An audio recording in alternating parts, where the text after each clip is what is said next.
Good morning, কেমন আছো তোমরা সকলে? আশা করছি সকলে খুব ভালো আছো। উইথ সুমনার আরেকটা নতুন ব্লগে সকলকে অনেক অনেক স্বাগত জানাই। আজকের ব্লগে আমি তোমাদের সাথে শেয়ার করব প্ল্যান করে কারোর সাহায্য ছাড়াই একা হাতে কিভাবে সংসারের সমস্ত কাজ কমপ্লিট করা সম্ভব। তো চলো দেখা যাক আর শুরু করা যাক আজকের ব্লগটা। প্রথমেই বলবো, যদি আমার ব্লগটা ভালো লেগে থাকে তাহলে প্লিজ লাইক কমেন্ট শেয়ার করে দিও আর সাবস্ক্রাইব করে আমার পাশে থেকো। তো চলো, সকালবেলা ঘুম থেকে উঠেই যেটা করলাম, দরজা জানলাগুলো সমস্ত সব খুলে দিলাম। আর এখন না বাচ্চাদের স্কুল নেই, আমি প্রায় প্রতি ব্লগে আমি বলি, কেননা বাচ্চাদের স্কুল থাকলে একরকম রুটিন থাকে আর বাচ্চাদের স্কুল না থাকলে মায়েদের তখন আর এক রকম রুটিন তৈরি হয়ে যায়। তো 7টা নাগাদ আমি ঘুম থেকে উঠেছি, উঠে বেশ মেঘলা মেঘলা লাগছিল, জানো তো, মানে একবার মেঘলা হচ্ছে, একবার বেশ দেখলাম বেশ ফটফটে আলো হচ্ছে, মানে আলো ছায়ার খেলা চলছে। তো এই ঘরে কেউ শুইনি কালকে রাত্রে, কারণ ছেলে বাড়ি নেই, সেই জন্য আমরা সব ছেলের ঘরেতেই শুয়েছি। তো আমার হাজব্যান্ড এখানে বসে বসে খাতা টাতা দেখেছে, তো খুব চটকানো ছিল ঘরটা। তা আমি ভাবলাম বিছানাটা একটু ঝেড়ে পরিষ্কার করে নিই। আর ও ঘরে আমি বিছানা তুলতে পারবো না যে ঘরে আমি শুয়েছিলাম, কারণ ও ঘরে মেয়ে ঘুমিয়েছিল, তো ও এখনও উঠেনি, 7টা নাগাদ ও এখনও উঠেনি। তো সেই জন্য আমি ভাবলাম তাহলে ওই ঘরের বিছানাটা থাক, আর দুটো ঘরের একটু ঝেড়ে ঝুড়ে পরিষ্কার করে নিই। তো দোলনা যে ঘরটা আছে, ছোটো ঘরটা, ওই ঘরটাও আমার পরিষ্কার হয়ে গেছে, অফলাইনে আমি করে নিয়েছি। তারপর ঘরগুলো একটু ঝাড় দিয়ে নিচ্ছি। দেখো রাত্রিবেলা মেয়ে কাগজ কেটে খেলাধুলো করেছিল, তো সেই জন্য সমস্ত ঘরে কাগজ। রাত্রে না ঘরটা খুব বেশি নোংরা যদি করে মেয়ে, তবেই আমি ঝাড় দিই, নাহলে ঝাড় দিই না। বলে যে রাত্রে ঘর ঝাড় দিতে নেই, কিন্তু বাচ্চা থাকলে সেটা সবসময় তো হয় না। তো মাঝে মধ্যে আমি ঝাড় দিই, যখন দেখি একেবারেই পা চলাফেরা যাচ্ছে না, তখন রাত্রিবেলা মাঝে মধ্যে একটু ঝাড় দিয়ে নিই। তারপর সকালবেলা দেখো আমার বাসি ঘরটার ঝাড় দেওয়া একদম কমপ্লিট। আজকে হাজব্যান্ডের স্কুল নেই, আর ওর অন ডিউটি, মানে ও যেহেতু মাধ্যমিক উচ্চ মাধ্যমিকের খাতাগুলো দেখছে, তো অন ডিউটি আছে। তো সেই জন্য ও বাড়িতেই খাতা দেখির কাজ করবে। আর আমাকে সকালবেলায় বলে গেছে যে আমি মাংস আনবো, তুমি মাংস রান্না করবে। আর মেয়েও একটু খেতে চাইছিল, ছেলে ছিল না বলে আমি করতে চাইছিলাম না, তাও দেখলাম মেয়ে খেতে চাইছে।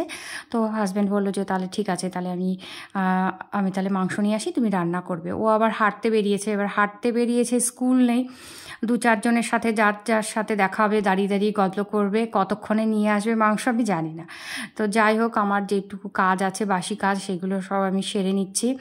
আর মেয়ের স্কুল থাকলে না, বা বাচ্চাদের স্কুল থাকলে এত সুন্দর করে দেখানো যায় না সব কিছু। তো আজকে বেশ অনেকটা সময় পেয়ে গেলাম সুন্দর করে শ্যুট করার, তো আমি মনে সুখে শ্যুট করছি। তারপর আমি বাথরুমে গিয়ে একটু ফ্রেশ হয়ে আসলাম। ফ্রেশ হয়ে দেখো এইগুলো না আমি কালকে কেচে দিয়েছিলাম, কালকে একটু বেলা গেলে কেচেছি, তো মানে শুকিয়েছে, তবুও কোথাও যেন একটু নরম নরম হাতার দিকে, কলারের দিকে। তো আমি ভাবলাম যে এখন রোদ্দুর বেরিয়েছে, একটু রোদ্রে দিয়ে দিই, পরে তুলে নেব। আর কি বলো তো, শীতের জিনিস যেহেতু 2-1টা আছে, তো এইগুলো তো এখন তোলা হবে সারা বছরের জন্য, মানে পুরো বছরের জন্য আমি তুলে রাখবো। তো খুব ভালো করে যদি না শুকায় তাহলে হয়তো গন্ধ হয়ে যেতে পারে। কয়েকদিন আগেই আমি কয়েকটা মানি প্ল্যান্টের কাটিং পুঁতেছিলাম, তো আমার দেখো অনেকগুলো গাছ নষ্ট হয়ে গেছে। আমি বুঝতে পারছি না যে কেন হলো, কারণ আমার মেয়ে আবার একটু নাড়াচাড়া করছিল, তাই জন্য কি গেল নাকি কি হলো ব্যাপারটা আমি বুঝলাম না। তো সবগুলো জল দিয়ে দিলাম। আর এখন তো যেহেতু একদম কাটিংটা এখনও গ্রো করেনি, সেই জন্য ওগুলো ছায়াতেই আছে, তো যখন গ্রো করবে তখন আবার জায়গা মতো সরিয়ে রাখবো। তো বাসি আমার সমস্ত কাজ ডান, কিন্তু ঘরটা আমি মুছিনি। আমি আগেই বলেছি যে আমার মেয়ে যেহেতু ছোট, আর আমি এই কাজের মধ্যে ঢুকলে না, ও ভীষণ রান্নাঘর থেকে জল, আটা, চাল এইসব নিয়ে নিয়ে খেলা করে, আর পুরো ঘরটাকে নোংরা করে। তো আমি চেষ্টা করি সকালবেলা যেন মানে না মোছা হয়, একটু বেলার দিকে মুছলে কি হয়, ঘরটা পরিষ্কার থাকে। আর কি বলতো, সকালবেলা থেকে যদি স্পষ্ট ধারণা থাকে যে আমি কি রান্না করব, আমার কোন কোন কাজগুলো আজকে করতে হবে, এইভাবে যদি একটা প্ল্যান করা থাকে পুরো দিনটা, তাহলে কিন্তু কাজগুলো খুব তাড়াতাড়ি হয়ে যায়, এটা আমার মনে হয়। কেননা সকালবেলা বসেই যদি আমি ভাবতে বসি যে আমার কি রান্না করতে হবে, তাতেও কিন্তু কিছুটা যাবে। তারপর আমি এই কাজে একবার হাত দেবো, ও কাজে একবার হাত দেবো, এই করতে করতে কিন্তু অনেকটা দেরি হয়ে যায়, এটা আমার মনে হয়। আর তাছাড়া কি বলতো, এখন আরও সবথেকে বড় কাজের শত্রু হচ্ছে ফোন। যদি সকালবেলা নিয়ে কেউ বসে স্ক্রোল করতে করতে 1-1.5 1.5 ঘন্টা যে কিভাবে চলে যায় আমার টেরই পাওয়া যায় না। তো সকালবেলা সবসময় চেষ্টা করি ফোনটাকে দূরে রাখার। আর যদি মনে হয় যে না একা আছি ভালো লাগছে না, তাহলে আমি গান শুনি। গানের থেকেও বেশি আমি শুনি গল্প, বিভিন্ন গল্প শুনি আর কাজ করি যখন আমি বাড়িতে পুরোপুরি একা থাকি। আর এতে করে না খুব মানে কষ্ট ছাড়াই মনে হয় যে কাজগুলো সব কমপ্লিট হয়ে গেছে। একবার খেয়াল করে দেখবে গান শুনতে শুনতে কাজ করলে বা কোনো রকম গল্প যদি শুনতে শুনতে কাজ করো, তো মনটা তোমার ওই দিকে থাকে, কখন কাজ হয়ে যায় তুমি নিজেও টের পাবে না। তো দেখো আমার রান্না প্রায় কষানোর দিকে চলে এসেছে। আর চিকেনটা আমি ভালো করে ধুয়ে একটুখানি ভিনিগারের জলে আমি ডুবিয়ে রেখেছিলাম, কারণ ভিনিগারের জলে ডুবিয়ে রাখলে চিকেনের যে আষ্টে গন্ধটা থাকে না, ওটা থাকে না। তারপর আমি সরাসরি ওটাকে জল থেকে মানে ভিনিগারের জল থেকে তুলে জলটা ঝরিয়ে আমি তারপর কিন্তু কড়াইতে দিয়ে দিই। আর এর মাঝখানে কিন্তু আমি আর ওটাকে ধুই না, যা ধোয়ার আমি আগেতেই ভালো করে ধুয়ে নিই।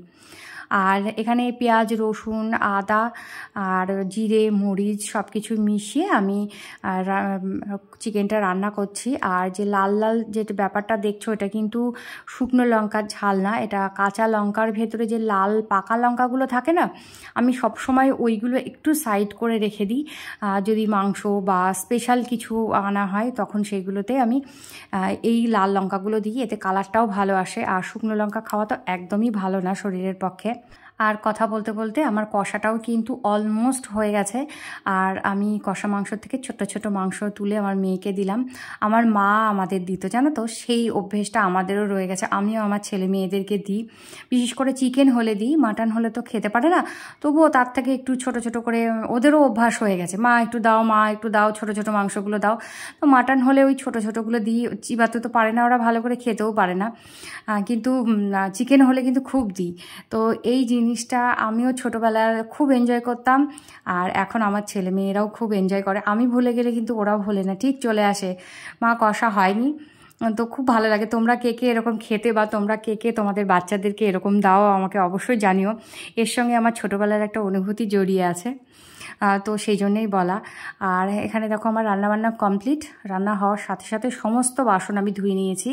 সকাল থেকে একটু একটু করে জমছিল, তো একেবারে রান্না কমপ্লিট করে যদি আমি এগুলো ধুয়ে বেরোই না, তাহলে কিন্তু সাথে সাথে কাজটা হয়ে যায়। এবার এটা যদি আমি ফেলে রাখি, আর এটোগুলো তো শুকিয়ে যাবেই, তারপরে এর উপরেও আরও 2-4টে বাসন জমলে পাহাড় হয়ে গেলে তখন আর ইচ্ছে করবে না যে এগুলো মাজি। তো রান্নায় ইউজ হওয়া কতগুলো বাটি, তারপর তোমার কাপ, গ্লাস, চামচ, এইসবই ছিল। তো সে সবই আমি মেজে তারপর ওখানে তুলে রাখলাম। আর এই যে ঝুড়িটা আমি দেখলে যে আমি প্রতিদিন বাসন মেজে মেজে রাখি, এই ঝুড়িটা যদি কেউ কিনতে চাও তাহলে অবশ্যই কিনো। অনলাইনে ইজিলি পেয়ে যাবে, ফ্লিপকার্ট কিংবা অ্যামাজনে। খুব ভালো, জানো তো, মানে খুবই ভালো। বাসনপত্র শুকানোর জন্য খুবই একটা ভালো বাস্কেট। তো আমি অনেক দিন ধরে ব্যবহার করছি, সেই জন্য তোমাদের ফিডব্যাকটা দিতে পারছি। আর রান্নাবান্না আজকে খুব তাড়াতাড়ি হয়ে গেছে, শুধু মাংস রান্না করেছি। আর মাংস রান্না করলে না অন্য কিছু রান্না করার প্রয়োজন হয় না, কেউ খায়ই না, কি রান্না করবো বলো তো। তার মধ্যে আবার দুজন, মেয়ে ধরো বাদই দিলাম, কেন ও এতটাই ছোট, ও খেতেই পারে না, আমি আর আমার হাজব্যান্ড। তো আমি আর ভাবলাম যে আর কিছুই রাঁধবো না, আর রাঁধলেও কেউ খেত না। তো অনেকটা টাইম পেয়ে গেছে আজকে, তো গুছিয়ে সমস্ত সব কাজ করে নিচ্ছি। যদিও এগুলো আমি করি, কিন্তু আজকে কিন্তু বেশ তাড়াতাড়ি কাজগুলো সব কমপ্লিট হয়ে যাচ্ছে, কারণ রান্নার ঝামেলার আজকে আর বেশি নেই। তো এখানে একটু কলিং দিয়ে ভালো করে পরিষ্কার করে নিচ্ছি, নাহলে না খুব জলের দাগ হয়ে যায়। যে বেসিনের সামনে যে টাইলসগুলো, সেইগুলো টাইম টু টাইম পরিষ্কার না করলে দেখতে খারাপ হয়ে যায় জায়গাটা। তারপরে এত সুন্দর করে আয়না দিয়ে একটুখানি সাজিয়ে রেখেছি, এবার যদি ব্যাপারটা দেখতে খারাপ লাগে, মানে যদি একটু নোংরা হয়ে যায় তাহলে তো দেখতে খারাপ লাগবে, তাই না? সেই শোটাই নষ্ট হয়ে যাবে। তো টাইম টু টাইম পরিষ্কার করলে জিনিসটা পরিষ্কার থাকে, দেখতেও ভালো লাগে। বিশেষ করে বেসিন বা সিঙ্ক এই জিনিসগুলো, তারপর বাথরুম যদি টাইম টু টাইম পরিষ্কার করা না হয় না, তো পরবর্তীতে নিজেদেরই কীরকম গা ঘিন করে সেগুলো ইউজ করতে। তো টাইম টু টাইম পরিষ্কার করলে তাহলে আর কোনো সমস্যা থাকে না। তো সব শেষে ঘরটা আরেকবার করে ঝাড় দিয়ে মুছে তারপর আমি নিচে চলে এসলাম। নিচে আমি আজকে কিন্তু সিঁড়ি ঝাঁটও দিইনি, মুছিও নি। তো সামনের এই এন্ট্রেন্সটা, এই জায়গাটা ভীষণ নোংরা হয়। আমার হাজব্যান্ড বাইক নিয়ে আসে, আমরা বাইরের চটি নিয়ে ঠিক এরকম জায়গাটাই খুলে রাখি। তো এই জায়গাটা ভীষণ নোংরা হয়। তো এই জায়গাটা ঝাড় দিয়ে আমি একটু লাইজল ছিটিয়ে 2বার মতো করে আমি এইভাবে মুছে নিয়েছি। আর এটা কি বলো তো, লাঠি, ওয়াইপার হয় না, বড় বড় যে ওয়াইপারগুলো, ওই ওয়াইপারের ভেতরে আমার মেয়ের একটা পুরনো জামা আমি জড়িয়ে নিয়েছি, নিয়ে ওটাকে ভিজিয়ে আমি এটাকে মুছি জায়গাটা। ওয়াইপারটা একদম পুরনো ভাঙা ছিল, তো ফেলে না দিয়ে এমনি এইভাবেই কাজে লাগাচ্ছি। তো প্ল্যান করে কাজ করলে কিন্তু সমস্তটাই টাইমের মধ্যে কাজ করা সম্ভব হয়। আর আলিসি না করে যদি ফোকাস থাকে যে এই কাজগুলো আমি এই টাইমের মধ্যে কমপ্লিট করব, তাহলে কিন্তু ইজিলি সেগুলো কমপ্লিট করা যায়। তো চলো বন্ধুরা, আজকের মতো আমি এখানেই শেষ করছি। ব্লগটা ভালো লাগলে প্লিজ লাইক কমেন্ট শেয়ার করে দিও। আবার দেখা হবে নতুন কোনো একটা ব্লগে। ততক্ষণ সবাই